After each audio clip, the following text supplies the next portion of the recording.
Hello everyone, welcome to Crystal Commerce Classes, Learning That Influences You by Avneet Kaur. Microeconomics, topic Law of Demand and Factors Affecting Quantity Demanded. ये class जो है ये topic जो है आपका बहुत important है, वेरी वेरी इंपॉर्टेंट टॉपिक।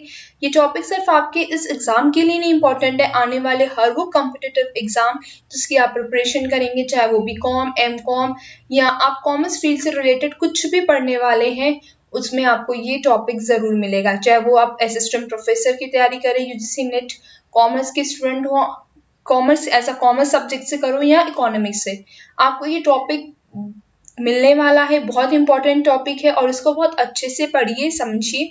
और कोई भी डाउट आ रहा है तो आप मुझसे कमेंट बॉक्स में कमेंट करके पूछ सकते हैं। आप मुझे इंस्टाग्राम पे फॉलो कीजिए @avneet.crystal, ये डिस्क्रिप्शन में भी मेंशन है मेरा इंस्टा पेज। आप वहाँ पे भी मेरी इंस्टा पेज फॉलो कर सकते हैं। वहाँ पे आपको बहुत सारी यूजफुल इंफॉर्मेशन के साथ साथ आप अपने डाउट्स को भी क्लियर कर सकते हैं। एंड यस, अगर आपने अभी तक चैनल सब्सक्राइब नहीं किया है तो प्लीज सब्सक्राइब करना मत भूलिएगा। And yes, press the bell icon, जो बेल आइकन आपको दी हुई है उसको प्रेस कर दीजिएगा ताकि कोई भी आने वाली न्यू वीडियो आपसे मिस ना हो और आपकी प्रिपरेशन में कोई भी प्रॉब्लम ना आए। Law of demand. The law of demand states that other things remaining the same, there is an inverse relationship between price and quantity demanded of a product. That is, increase in price reduces the quantity demanded and decrease in price increases the quantity demanded. कहने की बात ये है, other things remaining the same. Other things remaining the same, there is an inverse relationship between price and quantity demanded of a product. इसका मतलब ये है कि सिर्फ प्राइस ही नहीं हमारी क्वांटिटी डिमांडेड को इफेक्ट करते हैं, और भी अदर फैक्टर्स हैं जो हमारी क्वांटिटी ऑफ डिमांड, हमारे किसी प्रोडक्ट की डिमांड को इफेक्ट डालते हैं। अगर मैं हर चीज को रिमेनिंग द सेम, अगर उन सबको कांस्टेंट कर दूं, जो भी अदर रिमेनिंग फैक्टर्स है, अभी हम आगे पढ़ने वाले हैं कि फैक्टर्स कौन कौन से इफेक्ट करते हैं हमारी डिमांड को अदर देन प्राइस। प्राइस के साथ साथ हम वो भी पढ़ेंगे। तो अगर मैं प्राइस छोड़ दूं, मान लिया मैं ऐसे बताती हूँ आपको भी, जैसे कि कंज्यूमर का टेस्ट एंड प्रेफरेंस इफेक्ट करता है, price of related goods effect करते हैं, एक्सपेक्टेड फ्यूचर प्रॉफिट्स हो गए और प्राइस, ये सब चीजें इफेक्ट करती हैं। तो ये जो चीजें इफेक्ट करती है इनकम ऑफ द कंज्यूमर, ये अदर देन प्राइस, जितने भी मैंने अभी आपको फैक्टर्स बताए हैं, इनको अगर मैं कांस्टेंट कर दूं और सिर्फ प्राइस से रिलेटेड प्राइस और क्वांटिटी डिमांडेड के बीच रिलेशनशिप देखूं, तो ये बताता है कि इनमें इनवर्स रिलेशनशिप है, यानी कि ऑपोजिट है। अगर प्राइस बढ़ेंगे तो डिमांड कम होगी, प्राइस कम होंगे तो डिमांड बढ़ेगी। अगर एक बढ़ेगा तो दूसरा कम होगा, एक कम होगा तो दूसरा बढ़ेगा। प्राइस इंक्रीज है तो डिमांड डिक्रीज, अगर प्राइस डिक्रीज है तो डिमांड इंक्रीज।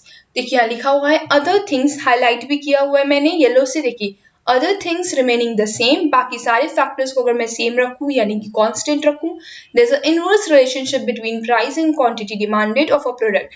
तो जो रिलेशनशिप है प्राइस और क्वांटिटी डिमांडेड का, वो क्या इनवर्स है, यानी कि ऑपोजिट है।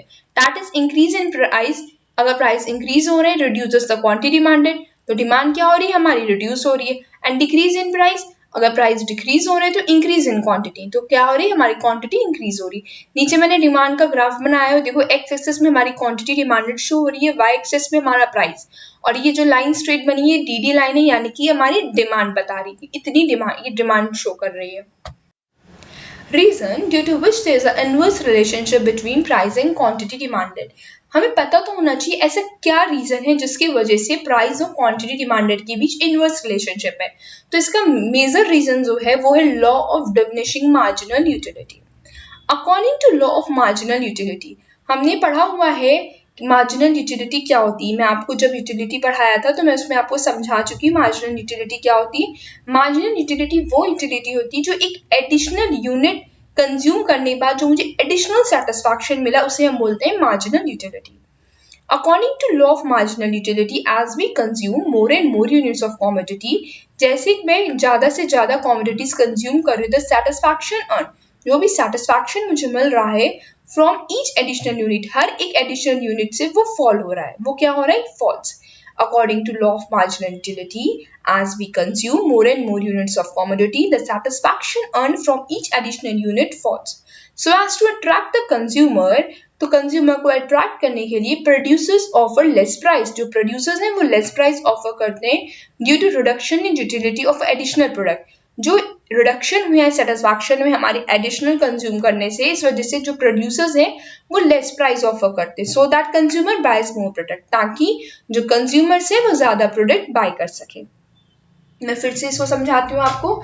लॉ ऑफ डिमिनिशिंग मार्जिनलिटी में ये पढ़ा है हमने कि जो लॉ जैसे जैसे मैं एक एडिशनल यूनिट कंज्यूम करती जाऊंगी, जो सेटिस्फैक्शन मिलेगा वो एडिशनल यूनिट कंज्यूम करने से वो मेरा कम हो जाएगा, जिसकी वजह से कंज्यूमर प्रोड्यूसर्स क्या करते हैं, वो उस प्रोडक्ट की प्राइस को कम कर देते हैं ताकि ज्यादा से ज्यादा कंज्यूमर बाय करे, क्योंकि हमने पढ़ा है कि कंज्यूमर तभी कुछ ज्यादा अफोर्ड करता है, ज्यादा डिमांड होती है जब उसके प्राइस रिड्यूस होते हैं।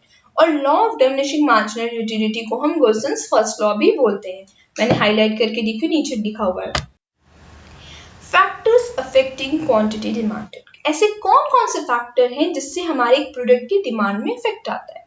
Demand is not dependent on price alone, इस बात को याद रखिएगा, सिर्फ और सिर्फ प्राइस नहीं होता है जो हमारी डिमांड में इफेक्ट डालता है, प्राइस के साथ साथ अदर फैक्टर्स भी होते हैं। हम आगे पढ़ेंगे कैसे अदर फैक्टर्स, जब हमारा प्राइस कांस्टेंट कर दूं तो अदर फैक्टर्स कैसे इफेक्ट करते हैं हमारी डिमांड को।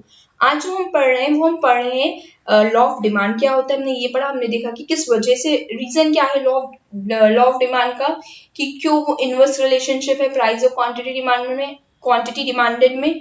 अब हम पढ़ रहे हैं फैक्टर्स जो जो इफेक्ट करते हैं हमारी क्वांटिटी डिमांड को।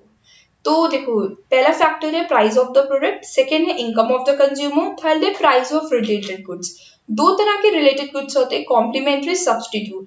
इसमें बहुत डिटेल में भी पढ़ना है हमने, और इससे 101% क्वेश्चंस मिलेंगे आपको, बहुत इंपॉर्टेंट है ये कॉम्प्लीमेंट्री और सब्स्टिट्यूट गुड्स। और अक्सर बच्चे जो है वो कंफ्यूज होते हैं, मोस्टली बच्चे कंफ्यूज हो जाते हैं, तो इसको बहुत ध्यान से समझिए। कोई भी प्रॉब्लम है तो आप मुझसे कमेंट बॉक्स में या मेरे इंस्टा पेज avneet.crystal में भी पूछ सकते हो आप। फोर्थ फैक्टर जो इफेक्ट करता है वो कंज्यूमर्स का टेस्ट एंड फैशन। फिफ्थ है हमारा एक्सपेक्टेशंस ऑफ फ्यूचर प्राइस। तो हम इसको डिटेल में पढ़ते हैं।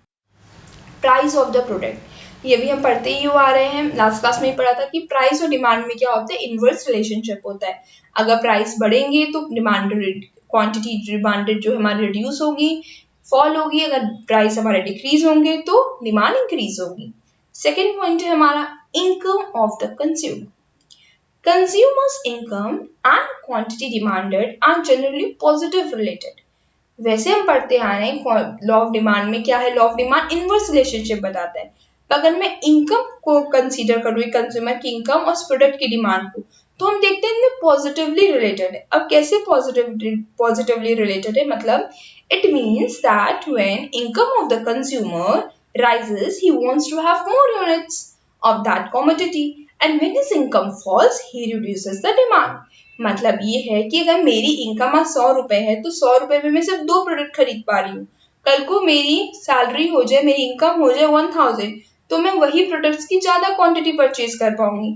अगर मेरी इनकम फॉल होके 1000 से 100 हो गई फिर से, तो मैं उन क्वांटिटी जो डिमांडेड जो थी मेरी वो रिड्यूस हो जाएगी।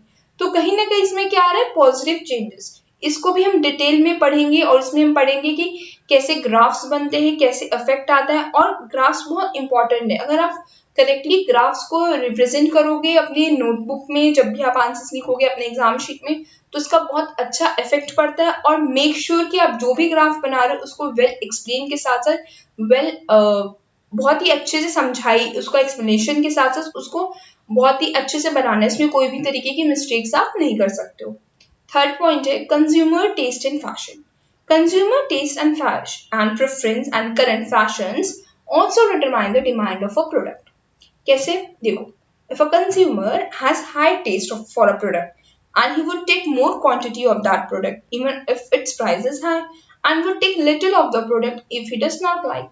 सीधी सी बात है, अगर मुझे कोई प्रोडक्ट जो भी आजकल ट्रेंड में चल रहा है उसकी ज्यादा मुझे पसंद है तो मैं उसको प्रेफर करूंगी, उसकी ज्यादा क्वांटिटी लूंगी।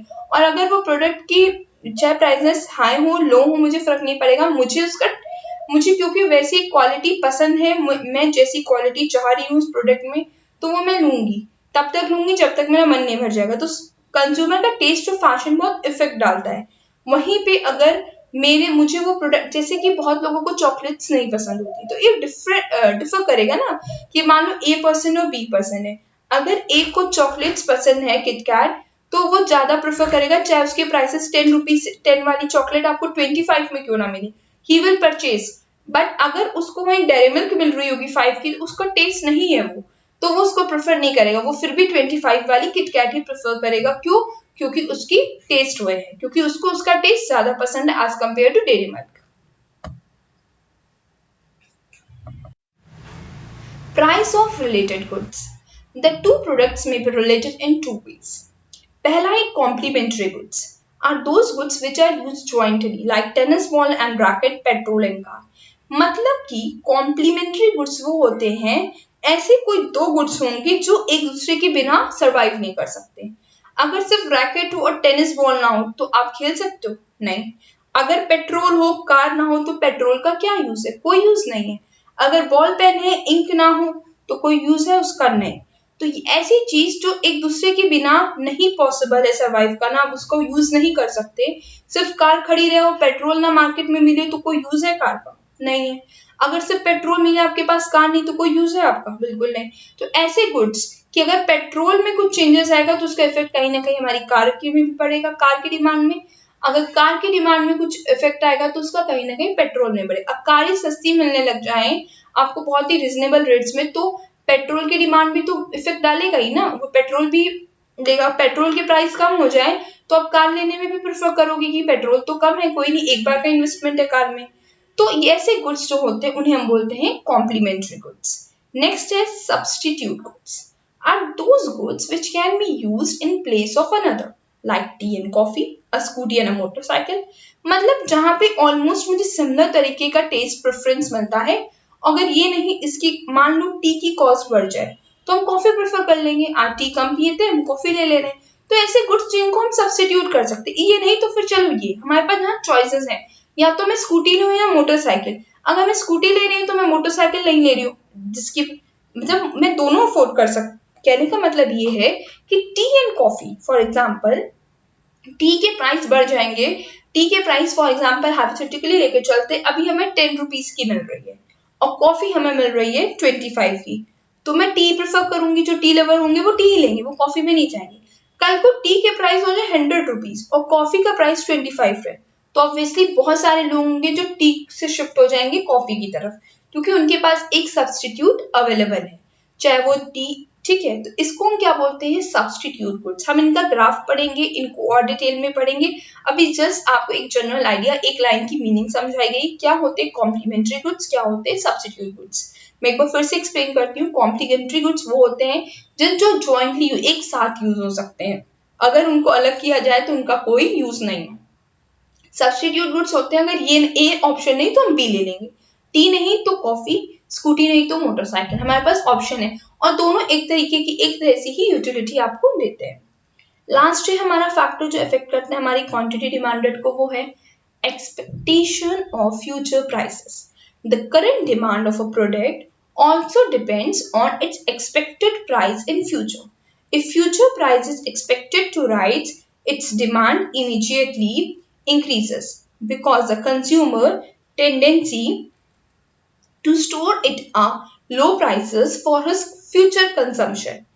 If, however, the price of a product is expected to fall, then he has a tendency to postpone its consumption, and as a result, the present demand will also fall. देखो क्या होता है कि अगर मुझे पता चल जाए कि फ्यूचर में इस प्रोडक्ट की डिमांड बढ़ने वाली है, ठीक है, मान लो सॉल्ट का एग्जांपल लेते हैं। अभी फॉर एग्जांपल सॉल्ट 15 रुपीज का पैकेट आता है। फॉर एग्जांपल मैं हाइपोथेटिकल सिचुएशन लेके चल रही हूँ, 15 रुपीज का पैकेट आता है, मुझे पता चल जाए कि फ्यूचर में 15 रुपीज के सॉल्ट का जो पैकेट है वो कल को 50 रुपीज का हो जाएगा, 15 से 50 हो जाएगा। तो हम क्या करेंगे, लोग ज्यादा से ज्यादा स्टोर करके अपने घर में रख लेंगे, क्योंकि अभी वो कितने में, लो प्राइस में मिल रहा है, क्योंकि फ्यूचर में इसके प्राइस कितने हो जाएंगे, 50 rupees. And you can't survive without salt. आप फूड ही नहीं बना सकते, कैसे खाना बनाओगे। अगर वही मुझे पता चल जाए मार्केट में कि कोई एक ऐसा प्रोडक्ट है, कोई एक अप्लायंस ले लेते हैं हम, मान लो कोई वॉशिंग मशीन ले लेते हैं फॉर एग्जाम्पल। अभी वॉशिंग मशीन की कॉस्ट है 50,000 रुपीज और मुझे मालूम है कि आने वाले 2 महीने के बाद ऑफ सीजन में इसकी कॉस्ट कितनी हो जाएगी, 30,000। तो मैं पोस्टपोन करूंगी कि जब तक इसकी प्राइस ना कम हो जाए तब मैं इसको तब प्रेफर करूंगी। तो एक प्रोडक्ट की डिमांड में उसके फ्यूचर में प्राइस बढ़ेंगे कम होंगे इस पे भी डिपेंड करती है उस प्रोडक्ट की डिमांड। तो आज हमने पढ़ा कि प्राइस के अलावा और भी अदर फैक्टर्स हैं जो कि प्रोडक्ट की डिमांड में इफेक्ट डालते हैं। हम इन सब का डिटेल में भी पढ़ेंगे। आज सिर्फ इनका मीनिंग पढ़ा, हमने समझा, और नेक्स्ट क्लास में हम और आगे फर्दर इन टॉपिक्स को कंटिन्यू करेंगे। Just a friendly reminder, the key to success is to focus on goals, not obstacles. Believe in yourself. Thank you and have a nice day.